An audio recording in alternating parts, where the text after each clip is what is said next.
Szervusztok, nagyon nagy szeretettel köszöntelek én is benneteket. Mi a Planet Group most szintén partnerként veszünk itt részt, bár nem olyan partnerként, mint a többségetek befektető partnerként, hanem szakmai partnerként, ugyanis mi nem kivitelezők vagyunk, mi nem nyújtunk olyan jellegű szolgáltatásokat, mint amik itt elhangoztak, mi nem forgalmazunk energiatárolót, viszont energetikus szakértelemmel rendelkezünk. A Planet Group egy energetikai tanácsadó cég, most már 2011 óta lassan 15 éve működik, és hadd kezdjem azzal, hogy ott látjátok az alapító partnert, nagyon kicsibe, úgyhogy a feladat majd az lesz, hogy az előadásom után az ebédszünetbe, hogyha felmerül kérdésetek, akkor őt is meg tudjátok majd keresni, és meg tudjátok kérdezni azokkal az ötletekkel kapcsolatban, amik itt elhangoznak. Őt egyébként Flajsz Ágostonnak hívják. Még mielőtt belevágok a szlájdokba, hadd mondjak el egy élményt, ami most ért engem. 12 évvel ezelőtt írtunk egy mikropályázatot, egy kis napelemes rendszert telepítettünk, illetve mi írtuk a pályázatot ehhez kapcsolódóan egy élelmiszerboltra, és most összefutottam ennek az élelmiszerboltnak a tulajdonosával, aki azóta annyira rákapott a naperőművekre, és megtetszett, beleszeretett a napelemes rendszerekbe, hogy azóta naperőmű befektető, ő is itt van köztünk. És ez inspiráló volt, tehát csak azért mondtam el, hogy milyen fontos részét képezik a pályázatok egy ilyen rendszernek a megvalósításának. Azt a címet adtam a Prezinek, hogy fenntartható forrásbevonás. A fenntarthatót azt idézőjelbe kellett volna raknom, mert a fenntartható alatt kiszámíthatót szerettem volna érteni, de ahogy elhangzott Miklós előadásában is, ugye ha valami nem kiszámítható, az például a villamos energiapiac, vagy nem kiszámítható például a pályázati piac sem. Említette Szilárd az előző előadásban azt a pályázati konstrukciót, aminek a jedlikányos energetikai programon belül az a kiírása, a célja, hogy lehessen naperőművet, illetve hozzá tartozó tárolókapacitást telepíteni. Na ez a pályázat, ez körülbelül 1 éve van lebegtetve, azóta várja az egész piac, tűkön ülnek sokan, és a jó hír az, hogy még nem maradt le itt senki, hanem ha még most gondolkozik azon, hogy esetleg ő is indulna, akkor hozzá mi tudunk pályázatírási szakértelmet, és a Sandroid pedig tudja azt a műszaki tartalom meghatározást biztosítani, amivel egy sikeres pályázatot tud megvalósítani, amelynek keretében, csak hogy mondjak számokat is, 10 és 100 millió forint között lehet 50%-os támogatással ilyen beruházásokat megvalósítani. És akkor hagyj beszéljek egy kicsit magunkról, és hagyj mutassak be egy-két projektet, egy-két referencia munkánkat, csak azért, hogy esetleg ezeket hallva ötletek, lehetőségek, illetve felmerüljön bennetek az, hogy milyen pontokon tudnánk nektek segíteni, tanácsot adni. Ez a Corvinus Gellért Campus, ez egy mintaprojekt, 2024-ben az év zöld beruházása lett a portfóliónak a Green Awards-án. Ennek a projektnek az energetikai koncepcióját a Planet Energy, a cégünk készítette, illetve egy gépészeti jóváhagyási tervet is mi csináltunk. Lehet, hogy egyeseknek ismerős ez az épület, ez a Gellért-hegy lábánál fekszik, ez a régi államigazgatási főiskolának a kollégiuma, és ez került teljesen renoválásra és energetikai szempontból felújításra, egy 16 milliárdos beruházási költséggel, aminek az eredményeképpen 85%-os energia megtakarítást vagy csökkenést tudott elérni ez a most már üzemelő épület. Ez egy A+-os épületté vált. és csak azért nem lett egyébként nullenergiás, vagy úgynevezett passzív ház, vagy termelő, mert ez egy kollégium, és nem tudtuk gyakorlatilag felfalazni jobban a kollégiumi szobákat, tehát fontos volt az is, hogy ez egy funkcióját tekintve milyen épület, de azért nagyon fontos az, hogy az épületekkel, az épületállománnyal mit kezdünk, mert egész Európában egyébként a 40%-át a károsanyag kibocsátásnak, az energiafelhasználásnak a középületek és a lakóépületek biztosítják, vagy állítják elő. Tehát fontos az, hogy kezdjünk valamit ezekkel az épületekkel, és mi, mint műszaki szakértők, mi, mint energetikai tanácsadók, akik egyébként a Planet Energy a MEC-nél bejegyzett auditorcég, tehát rendelkezünk azokkal a jogosítványokkal, tanúsítványokkal, ami alapján nagyvállalati energetikai auditot tudunk csinálni, vagy tudunk EKR auditot végezni, de emellett a projekteknek a műszaki, komplex tervezési, műszaki előkészítését is tudjuk végezni. Idén pedig ez a projektünk lett a Green Awards-nak a nyertese.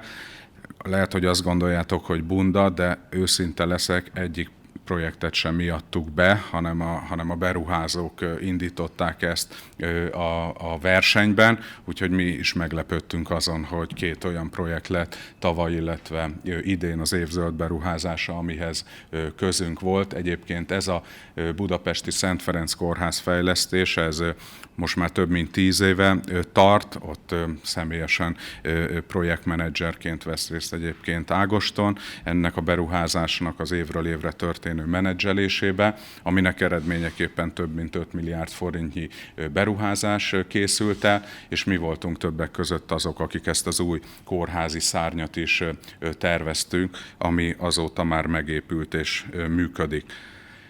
Még egy projektet hagy ajánljak a figyelmetekbe, ez az Állé bevásárlóközpontnak az energetikai fejlesztése, ami abból a szempontból volt számunkra is novum, vagy újdonság, hogy csak hogy tudjátok, az Allének a holland tulajdonosai megbíztak egy amerikai céget, hogy végezzen itt el egy energetikai auditot, és ennek az amerikai cégnek az angol leányvállalata volt az, aki nekünk adta a megbízást, hogy akkor valósítsuk meg azt az energetikai komplex felújítási programot, amit ők kitaláltak. Mondanom se kell, hogy mindent nulláról kellett kezdeni, és újra a magyar szabványok szerint auditálni az épületet, de a beavatkozásoknak az eredményeképpen teljesen megújult az Állé bevásárlóközpontnak az energia menedzsmentje, az energia gazdálkodása. És itt hagy említsek meg szerintem egy olyan dolgot, ami érdekes lehet, és ez is elhangzott már az előző előadásokban, ha jól emlékszem, Szabolcs említette, hogy mennyire fontos a szabályozás, és azt gondoljuk, hogy ez a jövő. Egyébként ilyen jellegű kiírások azok jelentek is meg az elmúlt időszakban. A DIMOP pályázat keretében például önkormányzatok tudtak pályázni komplex energiamenedzsment rendszereknek a bevezetésére. Ez azt jelenti, hogy okosmérőket tudnak telepíteni a különböző épületeikbe. Ezek az okosmérők az okosságoktól függően akár beavatkozásra is képesek, és egy komplex energetikai menedzsment rendszerben gyűlnek az adatok, és szerintem ez fontos, és lehet, hogy sokakban ez elindít gondolatokat, meg tudja alapozni a jövőben energia közösségeknek a létrehozását. Ennek ugye a jogszabályi háttere is a villamosenergia törvény módosításával idén most már összeállt. Úgyhogy ebben azt gondolom, hogy lesznek lehetőségek olyan naperőművek számára, akik rendelkeznek tárolókapacitással, tehát komplex és több szereplős önkormányzatok, termelők, fogyasztók, ipari termelők, sőt háztartások bevonásával tudnak összeállni energiaközösségek a jövőben. És akkor hagy még egy pár szóban ezen a gyors szlájdon megmutatnám, hogy milyen ügyfeleknél dolgozunk, milyen ügyfeleknél vagyunk ott, ezek különböző állami közigazgatási intézmények, önkormányzatok, de nem csak energetikai projektekben veszünk részt, hanem különböző turisztikai vagy iskolafejlesztések, óvoda és bölcsődefejlesztések, az, amiket az elmúlt években csináltunk, és komplex, elsősorban energetikai projektek. Ha össze kéne számolnom, nem tudnám, de több mint 450-500 projekt valósult meg a mi koordinálásunkkal, előkészítésünk alatt az elmúlt években. A cégcsoportunk azért cégcsoport, mert bár az alapításkor egy energetikai tanácsadó cég volt a Planet Energy, utána láttuk azt, hogy önálló üzletágként tud működni a pályázati tanácsadás, és ezért a pályázati tanácsadást, pályázatmenedzsmentet azt a Planet Consulting cégünkbe végezzük, és egy pár évvel ezelőtt pedig látva az igényt és a szükséget Planet Concept néven egy mérnök irodaként, tervező irodaként is működünk, ahol pedig komplex építész, gépész tervdokumentációt tudunk csinálni a megvalósítandó projektekhez. És akkor áttérek a pályázatokra, ez eléggé felsorolásszerű lesz, ne ijedjetek meg, mert nem akarok belemenni a részletekbe. Lesz olyan pályázat, ami sokakat érdekel, sokakat érint, lesz olyan, ami nem feltétlenül érdekes, de ki akartam gyűjteni azt, hogy mik azok a pályázatok, amik most elérhetőek és nyitottak. Az egyik ezek közül a Nemzeti Bajnokok zöld és digitális átállást célzó kombinált hitelprogram. Erről azt kell tudni, hogy azért átállt a pályázati rendszer az elmúlt időszakban arra, vagy a hangsúly eltolódott a visszanemtérítendő támogatásokról sokkal inkább a 0%-os hitelek felé. És ez a fókusz ezeknek a pályázatnak. Nyitott még a közúti elektromos járműbeszerzés támogatása, ez is KKV-knak, ez is egy RRF pályázat, ugye az RRF-ről már szó volt, és szó volt a jedlikányos programról. Ugye itt ezek a nyitott pályázati kiírások, itt is dolgozunk egyébként távfűtési rendszerfejlesztésen, ez is több fordulós, több körös, ezeknek a pályázatoknak a beadása már folyamatban van. Ami érdekes lehet KKV-k számára, ezek az innovációs pályázatok, itt innovációk piacra vitelének támogatása lehetséges Ginoplus keretén belül, vagy nagyvállalati, illetve egyéb innovációs fókuszterületi programok valósíthatók meg szintén Ginopból, illetve a KKV-k számára a Technológia Plus hitelprogram is szintén még elérhető. Tényleg nem akarok részleteket mondani erről, hanem azt szeretném kérni, hogy keressetek meg bennünket, vegyétek fel velünk a kapcsolatot, a szórólapjaink is ki vannak rakva, illetve lehet, hogy annak az ajándékcsomagnak a részeként becsúsztattunk egyet, hogy mindenki haza tudja vinni, és tudjon gondolkozni azon, hogy esetleg milyen pályázati forrást vonna be a tervezett projektjéhez. És akkor még egy szó a megjelenés előtt álló pályázatokról, ugye ez az, ami szerintem sokakat érdekel.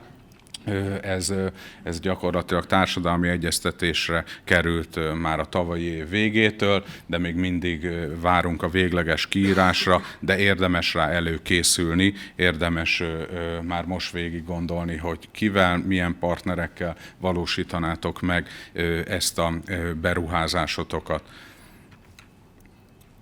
Szintén vannak még megjelenés előtt társadalmi egyeztetéssel lévő kiírások, ezeket is ajánlom figyelmetekbe, ugye itt nem csak napenergia van, hanem geotermikus, földhőhasznosítási pályázat, illetve a Ginopluson belül komplex kutatási infrastruktúra fejlesztés támogatás, meg kockázati tőkeprogram kiírás is a digitális startup programoknak a támogatására.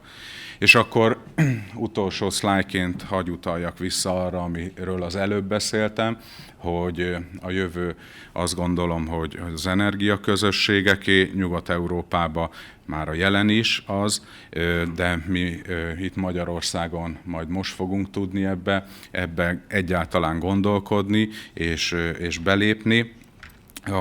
Ahogy mondtam, ennek kapcsán, vagy ezt előkészítendő már egy DIMOP pályázat megjelent az önkormányzatoknak, aminek keretében egyébként mi a teljes keretnek a 10%-át tudtuk elnyerni. Ez 10 nagy önkormányzatot jelent, megyei jogú városok közül 3-4 van közte, meg kisebb települések, akik mind keresik majd a partnereket, olyan partnereket, akik be tudnak vonni, mint ipari fogyasztók, vagy mint termelők.